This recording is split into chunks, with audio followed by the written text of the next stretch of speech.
Jaya TV நேயர்களுக்கு வணக்கம். இது மிஸ்டர் கோல்ட் கடலெண்ணெய் வழங்கும் ரசிக்க ருசிக்க. ரசிக்க ருசிக்க அப்படின்னாலே ஈஸி அண்ட் சிம்பிள் ரெசிபீஸ் தான். இன்னைக்கும் அந்த மாதிரியான ரெசிபி தான் நம்ம பார்க்க போறோம். நிறைய பேர் ரசிக்க ருசிக்க ஷோல கலந்துக்கணும்னு கேட்குறீங்க. நீங்க பண்ண வேண்டியதெல்லாம் என்ன ரெசிபி பண்ண போறீங்க அப்படிங்கிறத டீட்டெயில்டா உங்க ஃபோன் நம்பரோட ஜெயா டிவிக்கு எழுதி அனுப்புங்க. இன்னைக்கு நம்ம என்ன பார்க்க போறோம் அப்படின்னு பார்த்தீங்கன்னா, அப்பள குழம்பு எப்படி பண்றதுன்னு பார்க்க போறோம். முதல்ல அதுக்கு தேவையான பொருள் என்னென்னன்னு பார்த்துட்டு வந்துடலாம் வாங்க. அப்பள குழம்பு செய்ய தேவையான பொருட்கள்: அப்பளம் 2 நம்பர், புளி கரைசல் 1/2 கப், சிறிய கட்டி பெருங்காயம், வெல்லம் 1/2 டீஸ்பூன், மஞ்சப்பொடி 1/2 டீஸ்பூன், கடுகு 1/2 டீஸ்பூன், வெந்தயம் 1/2 டீஸ்பூன், கடலைப்பருப்பு 1/2 டீஸ்பூன், கருவேப்பிலை சிறிதளவு, சாம்பார் பொடி 1 டேபிள் ஸ்பூன், நல்லெண்ணெய் 2 டேபிள் ஸ்பூன், உப்பு தேவையான அளவு. அப்பள குழம்பு செய்யறதுக்கு தேவையான பொருள் என்னென்னு பார்த்தாச்சு. இப்போ எப்படி பண்ணுறது அப்படிங்கிறத தான் பார்க்க போகிறோம். ஃபஸ்ட்டு ஒரு பேனில் நல்லெண்ணெய் சேர்த்துக்கலாம். நல்லெண்ணெயில் பண்ணால் தான் நல்லா டேஸ்ட்டாக இருக்கும்.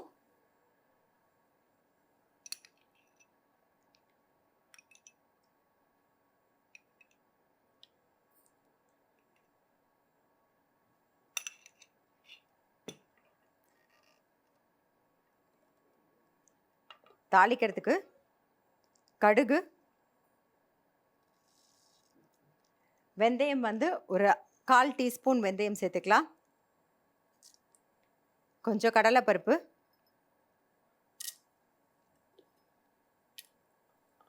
ஒரு சின்ன பீஸ் பெருங்காயம். நான் கட்டி பெருங்காயம் யூஸ் பண்ணுறேன். நீங்கள் பொடி யூஸ் பண்ணுறதுனாலும் பரவாயில்ல. அதாவது பெருங்காய பவுடர் கூட யூஸ் பண்ணிக்கலாம்.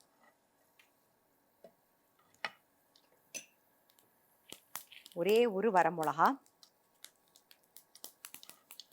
இது கூடவே என்ன பண்ணுங்க, நம்ம அப்பளம் எடுத்து வச்சுருக்கோம் இல்லையா, அதை போட்டுருங்க. கொஞ்சம் கருவேப்பிலையும் சேர்த்துக்கலாம்.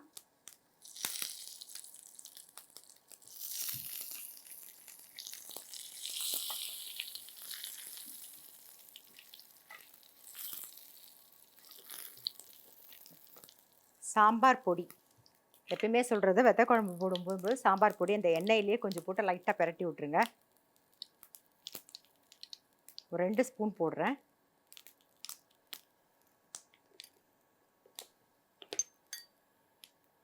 லைட்டாக அப்படியே மிக்ஸ் பண்ணிவிட்டு, புளி ஒரு லெமன் சைஸ்க்கு புளி கரைச்சி வச்சுருக்கேன். இந்த புளி தண்ணியை சேர்த்துருவோம். ரொம்ப சிம்பிளாக டக்குன்னு முடிஞ்சிடும். காயே இல்லை, வெறும் அப்பளம் மட்டும்தான் இருக்குன்னா உடனே பண்ணிடலாம். இந்த அப்பளத்தில் கூட்டு கூட பண்ணலாம். இப்போ உப்பு தேவையான அளவு போட்டுடலாம்.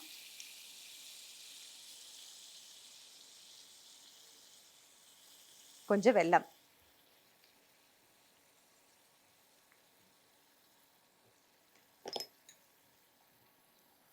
இது நல்லா கொதிச்சு அப்படியே எண்ணெய் பிரிஞ்சு வரணும்.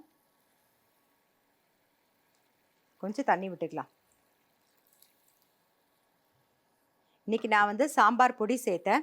நீங்கள் சாம்பார் பொடி இருந்தால் சாம்பார் பொடி சேர்க்கலாம். அப்படி இல்லை அப்படின்னா வத்த குழம்பு பொடி இல்லைன்னா குழம்பு மிளகா பொடி சேர்க்கலாம். அப்படி இல்லைன்னா நீங்கள் வரமிளகா பொடியும் தனியா பொடியும் சேர்த்தும் பண்ணலாம். இது எல்லாமே என்ன பொடி இருக்கோ வீட்டில் அதை வச்சு யூஸ் பண்ணி நீங்கள் எப்படி வேணாலும் பண்ணிக்கலாம். இன்றைக்கி நான் போட்டிருக்கிறது சாம்பார் பொடி. ஸோ இது நல்லா கொதித்து எண்ணெய் பிரிஞ்சு வரட்டும். பாருங்க, அப்பள குழம்பு நல்லா எண்ணெய் பிரிஞ்சு கொதிச்சுட்டு இருக்கு. இதில் அப்பளம் தான் போடணும்னு கிடையாது. நான் காயே இல்லை அப்படின்னா அப்பளம் யூஸ் பண்ண சொன்னேன். இந்த வெண்டைக்காய், குடமிளகாவில் நீங்கள் வெத்த குழம்பு பண்ணி பார்த்தீங்கன்னா அவ்வளோ டேஸ்ட்டாக இருக்கும். இந்த குழம்பு அவ்வளோ டேஸ்ட்டாக இருக்கும். ஸோ வெண்டைக்காய், குடமிளகா, கத்திரிக்காய் எது வேணாலும் யூஸ் பண்ணலாம். இல்லை வத்தல் இருந்தால் கூட நீங்கள் யூஸ் பண்ணலாம். இதுதான் பண்ணணும்னு அவசியம் இல்லை. எதுவுமே காய் இல்லை, வெறும் அப்பளம் மட்டும்தான் இருக்குது அப்படின்னா டக்குன்னு நீங்கள் ஒரு குழம்பு பண்ணுறதுக்காக சாம்பார் பொடி யூஸ் பண்ணி இந்த குழம்பு பண்ணியிருக்கோம்.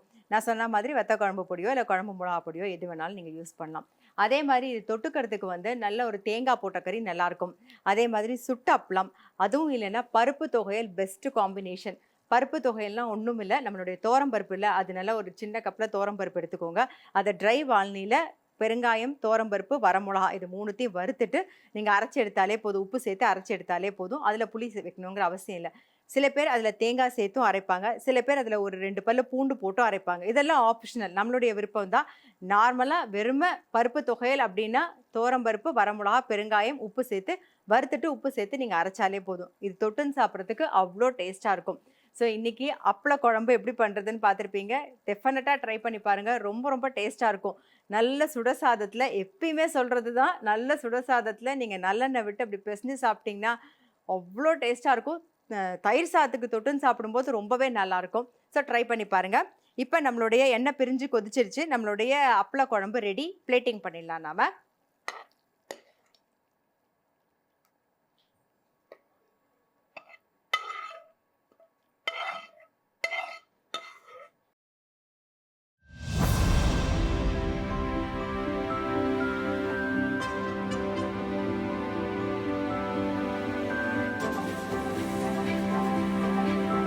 அப்பள குழம்பு செய்முறை. ஃபஸ்ட்டு ஒரு கடாயில் நல்லெண்ணெய் விட்டு அது காஞ்சதுக்கு அப்புறமா கடுகு, வெந்தயம், கடலைப்பருப்பு, ஒரே ஒரு வரமிளகா, ஒரு சின்ன பீஸ் பெருங்காயம், அப்பளத்தையும் போட்டு கொஞ்சம் கருவேப்பிலை லைட்டாக வறுத்துட்டு சாம்பார் பொடி போட்டு லைட்டாக ஒரு மிக்ஸ் பண்ணதுக்கு அப்புறமா புளிக்கரைசலையும் சேர்த்துட்டு உப்பு வெல்லமும் சேர்த்து நல்லா ஒரு கொதி விடணும். நல்லா எண்ணெய் பிரிஞ்சு கொதிச்சு வந்ததுன்னா நம்மளுடைய அப்பள குழம்பு ரெடி. சாம்பார் பொடி, குழம்பு மிளகா பொடி அதுதான் போடணும்னு அவசியம் இல்லை.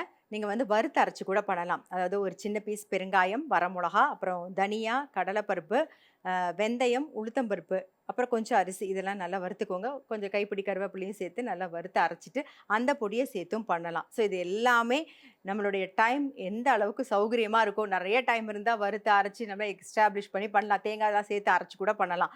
இல்லை நம்மக்கிட்ட இவ்வளோ தான் இருக்குது, இந்த பொடியை வச்சு டக்குன்னு பண்ணணும் அப்படின்னா நீங்கள் உடனே பண்ணிடலாம். ஸோ கண்டிப்பாக ட்ரை பண்ணி பாருங்கள். அடுத்தது நம்மளுடைய கெஸ்ட் வந்திருக்காங்க. அவங்க என்ன ரெசிபி பண்ண போகிறாங்க அப்படிங்கிறத தான் பார்க்க போகிறோம். அதுக்கு முன்னாடி ஒரு சின்ன பிரேக் போயிட்டு வந்துடுவோம். இது மிஸ்டர் கோல்ட் கடலெண்ணெய் வழங்கும் ரசிக்க ருசிக்க. ஃபஸ்ட்டு வந்து ஒரு அப்பளத்தில் ஒரு குழம்பு ஒன்று பார்த்தோம். அடுத்தது நம்மளுடைய கெஸ்ட் வந்து ஒரு சூப்பரான ஸ்வீட் ரெசிபியோடு தான் வந்திருக்காங்க. ஸோ என்ன பண்ண போகிறாங்கங்கிறத அவங்களே நம்ம கேட்டு தெரிஞ்சுக்கலாம். ஃபஸ்ட் உங்களை கூப்பிட்டுருலாமா? லெட்ஸ் வெல்கம் வித்யா ரகோத்தமன். வணக்கம் மேடம். வணக்கம் மேடம். எப்படி இருக்கீங்க? நல்லா இருக்கேன். நீங்கள் எப்படி இருக்கீங்க? நல்லா இருக்கேன். நல்லா இருக்கேன். ஓகே, இன்னைக்கு நீங்கள் என்ன பண்ண போகிறீங்க? அப்பள கரத பாயாசம் கன்னடத்தில் சொல்லுவாங்க. ஓகே, தமிழில் வந்து அப்பி பாயாசம், அப்பள பாயாசம் அப்படின்னு சொல்லுவோம். ஓகே. அதுதான் ரவையில் வந்து அப்பளம் மாதிரி இட்டு அதை பாலில் கொதிக்க வச்சு போடுறது தான். இன்னைக்கு நம்ம வந்து அப்பள பாயசம். ஆமாம். ஸோ அதுக்கு முன்னாடி நீங்கள் உங்களை பற்றி சொல்லுங்கள். நீங்கள் என்ன பண்ணிட்டு இருந்தீங்க, என்ன பண்ணுறீங்க? நான் 16 இயர்ஸாக கம்ப்யூட்டர் டீச்சராக ஸ்கூலில் ஒர்க் பண்ணிட்டு இருந்தேன். இப்போ கொஞ்சம் வீடு ஷிஃப்ட் பண்ணி தூரமாக போனதுனால அது பண்ண முடியறதில்ல. அதனால ஹிந்தி டியூஷன் வீட்டில் எடுத்துட்டு இருக்கேன். ஸ்போக்கன் ஹிந்தி, ஆன்லைன்ல ஸ்போக்கன் ஹிந்தி எடுத்துட்டு இருக்கேன். பசங்களை எக்ஸாமுக்கு அனுப்புறது அது பண்ணிட்டு இருக்கேன். ஆமா, அது எக்ஸாம் இது பண்ணிட்டு இருக்கேன். அப்புறம் யூடியூப் சேனல் வச்சு இப்பதான் பட்டிங் சேனல். ஓகே, இப்போ நம்ம பார்க்க போறது அப்பள பாயசம். அப்பள பாயசம். ஃபர்ஸ்ட் அதுக்கு வேணுங்கிறத பாத்துறலாம். தேவையான அப்பள பாயசம் செய்யறதுக்கு தேவையான பொருள் என்னென்னு பாத்துறலாம் வாங்க. அப்பள பாயசம் செய்ய தேவையான பொருட்கள்: ரவை 1 கப், சர்க்கரை 2 கப், கோதுமை மாவு சிறிதளவு, நெய் 4 டேபிள் ஸ்பூன், திராட்சை 1 டீஸ்பூன், முந்திரி 1 டீஸ்பூன், ஏலக்காய் பொடி 1 டீஸ்பூன், பால் 1/2 லிட்டர், மஞ்சள் பொடி 1 சிட்டிகை, எண்ணெய் பொரிக்க தேவையான அளவு. அப்பள பாயசம் செய்யறதுக்கு தேவையான பொருள் என்னென்னு பார்த்தாச்சு. இப்போ எப்படி பண்ணுறது தான் பார்க்க போகிறோம். அதுக்கு முன்னாடி இதில் வந்து ஒரு 1/2 லிட்டர் பால் வந்து நாங்கள் சேர்த்துருக்கோம். அது இந்த பக்கம் கொதிச்சுட்டு இருக்கு இல்லையா? இப்போ அடுத்தது என்ன பண்ண போகிறோம் நாம? இப்போ ரவையை வந்து சேர்த்துடலாம். ரவை வந்து ரொம்ப கம்மியாக சேர்த்தா போதும். ஏன்னா நிறைய நம்ம இதில் ஊற ஊற நிறைய உப்ரி ஆகும். ஆமாம், ஜாஸ்தி ஆகும். அதனால் பால் நம்ம அதுக்கு இது பண்ண முடியாது. அதனால் ரொம்ப கம்மியாக ஒரு 5 பேருக்கே ஒரு 5 ஸ்பூன் 4 ஸ்பூன் போட்டால் கூட போதும். சரி, நமக்கு. அதனால ரவை வறுத்த ரவையாக இருக்கணும். ஆமாம் ஆமாம், வறுத்த ரவையாக இருந்தால் நல்லா இருக்கும். நாம வறுக்க தேவையில்லை, வறுத்த ரவை இருந்தா போதும். ஓகே, இப்போ இதுல எவ்வளவு போட போறோம்? நான் பாதி தான் போட போறேன் இதுல. அதாவது சின்ன பவுல்ல கொஞ்சம் இதுவா இருந்தா போதும். சரி, அதாவது ஒரு 5 டீஸ்பூன் போட்டாலே போதும். ஆமா, ஒரு 4-5 பேருக்கு சரியா இருக்கும். இப்போ இது கூட சேர்த்து மஞ்சத்தூள், நெய் போடுவோம். 1 டீஸ்பூன் நெய். ஓகே, மஞ்சத்தூள் வந்து கொஞ்சம் சிட்டிகை போட்டுட்டு நல்லா இது வந்து சப்பாத்தி மாவு இது மாதிரி பிசைஞ்சிடணும். நம்ம தண்ணி கொஞ்சம் விட்டுறலாம். தண்ணி தெளிச்சு கொஞ்சம் வறுத்த ரவை, நெய், அப்புறம் மஞ்சள் பொடி. அது மஞ்சத்தூள் என்னன்னா ஃபுல் ஒயிட்டா இருக்க வேண்டாம் பாயாசம்ன்றதுனால கொஞ்சம் மஞ்சத்தூள் சேர்க்கறது. அந்த இல்லைன்னா குங்குமப்பூ லாஸ்டா போட்டுக்கலாம். ஆமா, அது ஆப்ஷனல் தான். கொஞ்சம் தண்ணி நாங்க தண்ணி தெளிச்சு தெளிச்சு ஆமா தண்ணி வந்து நிறைய தெளிக்க கூடாது, ஏன்னா அது ரொம்ப சொத சொதன்னு ஆயிடுச்சுன்னா அப்பளம் இட வராது. ஓகே அதனால கொஞ்சமா நல்லா பண்ணி கெட்டியா பிசைஞ்சிடணும். ஓகே. இது வந்து 10 to 15 மினிட்ஸ் கொஞ்சம் ஊறணும். ம் ஊற ஊற நல்லா உங்களுக்கு மாவு மாதிரி வந்துடும். நல்லா இட்லி மாவு, இது சப்பாத்தி மாவு, பூரி மாவு மாதிரி வந்துடும். ஓகே. சாஃப்ட் ஆயிடும் அந்த ரவை நல்லா. சாஃப்ட் ஆயிடும் நல்லா. அப்ப இதை இழுத்து இழுத்து நல்லா பிசைஞ்சுக்கணும் நம்ம. ஆமா ஆமா. சில பேர் எங்க மாமியார்லாம் பிசையும் போது அந்த அப்பள குழவில வச்சு ஒரு நல்ல ஒரு தட்டு தட்டு. ஆமா அது பண்ணலாம். நம்ம சப்பாத்தில அதான் ஃபர்ஸ்ட் நம்ம கொஞ்சம் இது நார்மலா தண்ணி தெளிச்சு இது பண்ணிட்டோம்னா அதுக்கப்புறம் நம்ம எப்படி வேணா நம்ம இழுக்க இழுக்க வரோம் நல்லா. சரி சரி.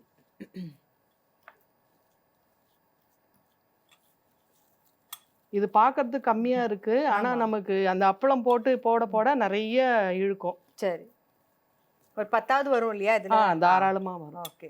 நம்ம குட்டி குட்டியா தானே இட போறோம், ரொம்ப பெருசா கிடையாது. ஆமா. இது ஒரு 10 நிமிஷம் ஊறட்டும். ஒரு 10 to 15 மினிட்ஸ் ஊறினா இது நல்லா இதாகும். அது வரைக்கும் நம்ம கொஞ்சம் பால், சர்க்கரை இதெல்லாம் சேர்த்துடலாம். சரி ஓகே. இப்போ நம்ம வந்து ரவை, அப்புறம் நெய், மஞ்சள் பொடி இதெல்லாம் சேர்த்து பிசைஞ்சிட்டோம். இதை வந்து ஒரு 10 நிமிஷம் வெயிட் பண்ணலாம். அது கொஞ்சம் நல்லா ஊறணும். ஓகே. ஒரு 10 நிமிஷம் ஊறட்டும். அதை அப்படியே ஓரமா எடுத்து வச்சிட போறோம். இந்த பக்கம் பால் காஞ்சிட்டு இருக்கு. இதுல என்னென்ன சேர்க்கணுமோ அதெல்லாம் இப்ப சேர்த்துடலாம் நாம. இப்போ வந்து ரவை வந்து அந்த பக்கம் ஊறிட்டு இருக்கு, மாவு பிசைஞ்சது ரெடி ஆயிட்டு இருக்கு. இந்த பக்கம் பால் இன்னும் காயணும் இல்லையா? பாருங்க காஞ்சிட்டு இருக்கு. சரி இது காயட்டும், அதுக்கப்புறம் உங்களை பத்தி பேசுவோம். நீங்க வந்து ஹையர் கிளாஸ்க்கு தான் எடுத்திருக்கீங்க. இப்ப பெரிய பசங்க எல்லாம் சொல்ற பேச்சை கேட்கறதுங்கிறது ரொம்ப கஷ்டம். சோ அவங்களெல்லாம் நீங்க வந்து எப்படி ஹேண்டில் பண்ணுவீங்க?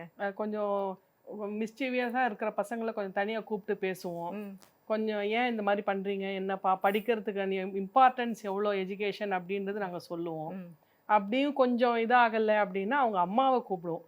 அவங்க பேரண்ட்டை கூப்பிட்டோன்னா அவங்க கூட கம்ப்ளைண்ட்டாக சொல்ல மாட்டோம். கூப்பிட்டு இந்த மாதிரி இருக்காங்கன்னா அவங்க அம்மா எப்பயுமே கொஞ்சம் கஷ்டப்படுவாங்க, இந்த மாதிரி பசங்க படிக்கலை அப்படின்னுட்டு. அவங்க அம்மா எங்ககிட்ட அழறதோ இல்லை கஷ்டப்படுறதோ பார்த்த உடனே அந்த பசங்க அதோட அவ்வளோ சாஃப்டாக ஆயிடுவாங்க, நல்லா படிக்க ஆரம்பிச்சிருவாங்க.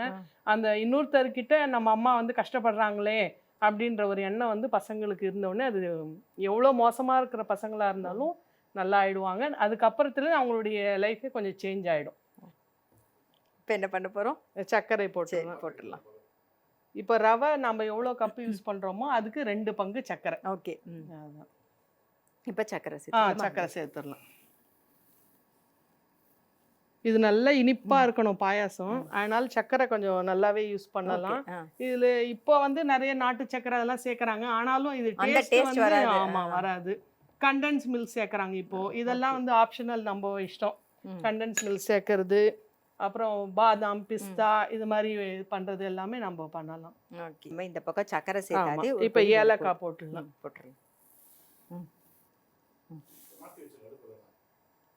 இப்போ இந்த பக்கம் கொதிச்சிட்டு இருக்கட்டுமா? நல்லா கொதிச்சு வரணும். ஆமா. இப்போ நம்ம அப்பளம் போட்டுறலாம். மாவு ரெடி ஆயிடுச்சு, அதையும் பாத்துறலாம். ஓகே. நாங்க பாத்துருவோமா? பாருங்க ஒரு 10 நிமிஷம் ஆயிடுது. இப்போ மாவு நல்லா சாஃப்டா இருக்கும்.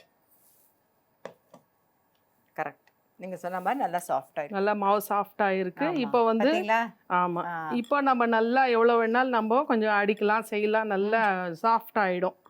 இப்போ நம்ம இழுத்து பிசைய வரும். இது நம்ம வந்து மாவு தொட்டுன்னு இட போறோமா? ஆமா, கோதுமை மாவு கொஞ்சம் வச்சிருக்கலாம், அதை வச்சு நம்ம பண்ணிக்கலாம். சரி. இதுல என்னன்னா பிகினர்ஸ் கூட பண்ணலாம்.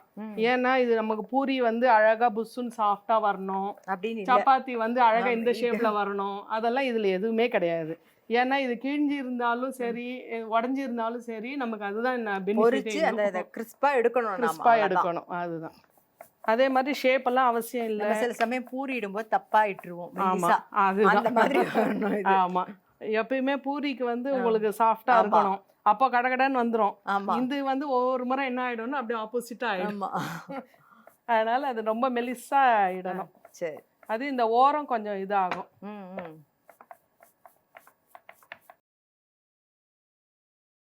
இப்போ எண்ணெய் வச்சிருக்கோம், அது காஞ்சின்னு இருக்கு, பாலும் காயுது. இப்போ நீங்க சொல்லுங்க, இது வந்து ட்ரெடிஷ்னலான ஒரு ரெசிபி இல்லையா? கன்னட ரெசிபியா இது? அதுல வேற ஏதாவது ரெசிபிஸ் இருக்கா இதே மாதிரி ட்ரெடிஷ்னலா? மண்டி சாம்பார் பாத்னு மராட்டியில, கன்னடத்துல வந்து பிசிபெல்லா பாத்னு காய்கறி எதுவும் போடாம வெறும் வறுத்து அரைக்கிற பொடி வச்சு போடுறது தான் அது. ஓகே. அப்புறம் ஹைக்ரீவை அப்படின்ட்டு ஸ்வீட் ரெசிபி. அது வந்து வாழைப்பழம் போட்டு பண்ணுவீங்க? கடலைப்பருப்பு வச்சு கடலைப்பருப்பு வேக வச்சு வெல்லம் பாகு போட்டு பண்ணுவோம். இப்போ எண்ணெய் நல்லா காஞ்சிருது, பொரிக்க போறோம் இல்லையா? என்ன ஃபோக்ல ஏதோ பண்ணணும்னு சொன்னீங்கல்ல? ஆமா. இது வந்து இப்படி குத்திட்டோம்னா நம்ம அந்த காத்து போகாம இருக்கும். இது வந்து உப்பாம இருக்கும், அதுக்கு தான் மெயின். இந்த ஓரங்கள்ல நம்ம பண்ணிட்டோம்னா ஓகே இதாகும். நல்லா காஞ்சிருது.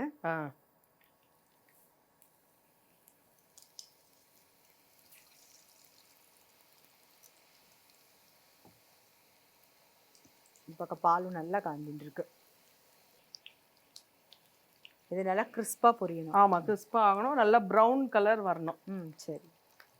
இது எவ்வளோ பாலில் ஊறிட்டே இருக்கோ அப்போ அவ்வளோ டேஸ்ட் நல்லா வரும். சரி. அந்த க்ரீம் ஐஸ்கிரீம் மாதிரி உங்களுக்கு நல்லா அப்படியே குழைவா ஆயிடும், டேஸ்டா வரும். இப்போ நம்ம வந்து இதுல சக்கரை சேர்த்தோம், நீங்க கண்டென்ஸ் மில்க் சேர்க்கலாம். நீங்க சக்கரை கம்மி பண்ணிக்கலாமா? அது ஸ்வீட்.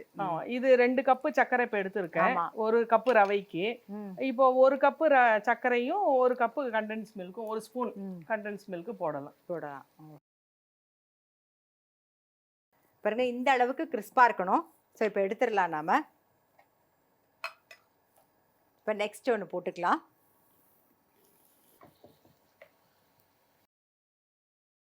எடுத்துடலாமா? எடுத்துருங்க போதும்.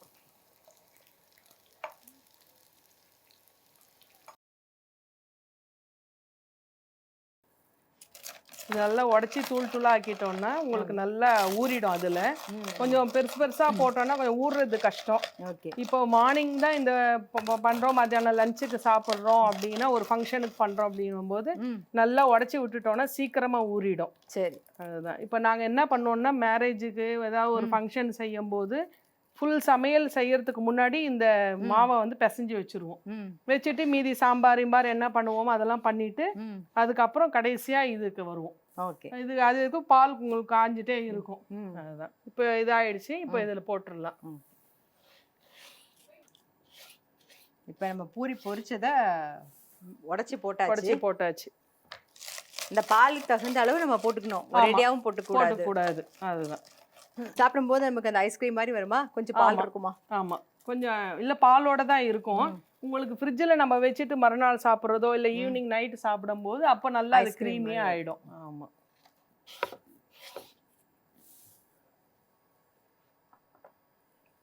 போதும் இல்லையா? இது போதும். இப்போ என்ன பண்ண போகிறோம் அடுத்தது? இப்போ நெய்யில் முந்திரி திராட்சை வறுத்து இதில் போட்டுடலாம். அவ்வளோதான் முடிஞ்சிருச்சு.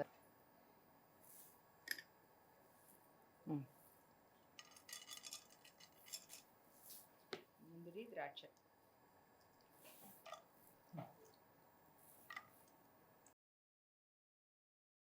வறுத்த முந்திரி திராட்சையை சேர்த்தாச்சு. அவ்வளோதான், நம்மளுடைய அப்பள பாயசம் ரெடி. அப்பி பாயசம் இல்லை அப்பள பாயசம் எப்படி சொன்னாலும் டேஸ்ட் பிரமாதமாக இருக்கு. அதனால ஒன்றும் பிரச்சனை இல்லை, ரெடி ஆயிடுது.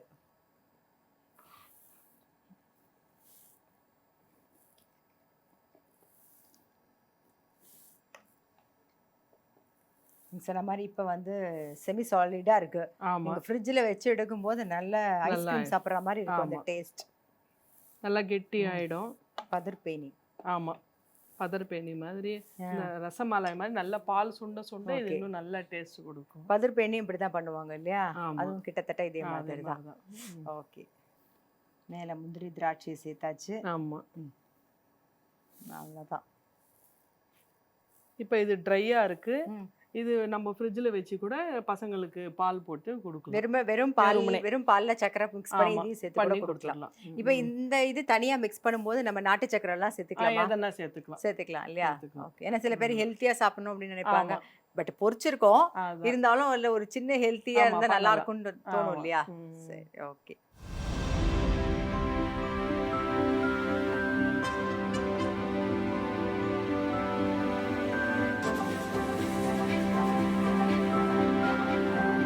அப்பள பாயசம் செய்முறை. ஒரு கடாயில் ஒரு 1/2 லிட்டர் பால் விட்டு ஒரு பக்கம் கொதிக்க வச்சுக்கணும். இப்போ மாவு ரெடி பண்ணிக்கணும். அதுக்கு ரவை, நெய், அப்புறம் மஞ்சப்பொடி 3த்தையும் சேர்த்து கொஞ்சம் தண்ணி விட்டு நல்லா மிக்ஸ் பண்ணிவிட்டு நல்லா மாவு பதத்துக்கு பிசைஞ்சிட்டு ஒரு 10 நிமிஷம் ஊற வைக்கணும்.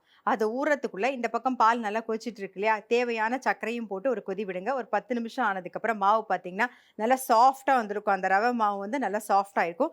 குட்டி குட்டியாக உருட்டிட்டு நீங்கள் அப்பளம் மாதிரி இட்டு ஃபோக்கில் ஒரு குத்து குத்தி ரெடி பண்ணி வச்சுக்கோங்க. அதுக்கப்புறம் கடாயில் எண்ணெய் விட்டு நல்லா காஞ்சதுக்கப்புறமா கிறிஸ்பியாக பொரிச்சு எடுத்து அதுக்கப்புறமா பொடி பண்ணி வச்சுக்கோங்க. ஸோ ஏலக்காய் பொடி சேர்த்து நல்லா கொதிச்சுட்டு இருக்க பாலில் இந்த பொடி பண்ணி வச்சிருக்கிற அந்த அப்பளத்தை அதில் போட்டு ஒரு கொதி விடுங்க. அது கொதிச்சுட்டு இருக்கிற நேரத்துக்குள்ள இந்த பக்கம் வந்து கடாயில நெய் விட்டு முந்திரி திராட்சையை வறுத்து அதில் சேர்த்துட்டோம்னா நம்மளுடைய அப்பள பாயசம் ரெடி.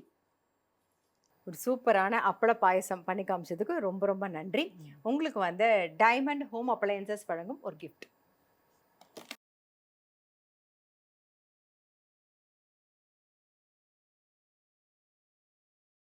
இந்த ஆப்பர்ச்சுனிட்டி கொடுத்த ஜெயா டிவிக்கு ரொம்ப தேங்க்ஸ். இன்னைக்கு எபிசோட் பார்த்துருப்பீங்க. கண்டிப்பாக உங்கள் எல்லாருக்குமே ரொம்ப பிடிச்சிருக்கும். நம்ம வந்து அப்பளத்தை வச்சு நல்லா 2 ரெசிபி பண்ணியிருக்கோம். ரொம்ப ஸ்பெஷலாக யூஸ் பண்ணி பண்ணியிருக்கோம். ஃபஸ்ட்டு வந்து எல்லாருக்கும் தெரிஞ்ச மாதிரியான ஒரு குழம்பு. அடுத்தது வந்து இது அப்பி பாயசம், அப்பள பாயசம் எப்படி வேணாலும் சொல்லலாம் அப்படின்னு சொன்னாங்க. ரொம்ப ஸ்பெஷலாக ரொம்ப ரொம்ப டேஸ்ட்டாக பண்ணியிருந்தாங்க. கண்டிப்பாக டெஃபினட்டாக வந்து நீங்கள் ட்ரை பண்ணி பாருங்கள். எல்லாருக்குமே ரொம்ப பிடிக்கும். நான் அடுத்த எபிசோடில் சந்திக்கிறேன். அதுவரை உங்களிடமிருந்து விடைபெறுவது உங்கள் சித்ரா முரளி. நன்றி, வணக்கம். இது மிஸ்டர் கோல்ட் கடலெண்ணெய் வழங்கும் ரசிக்க ருசிக்க.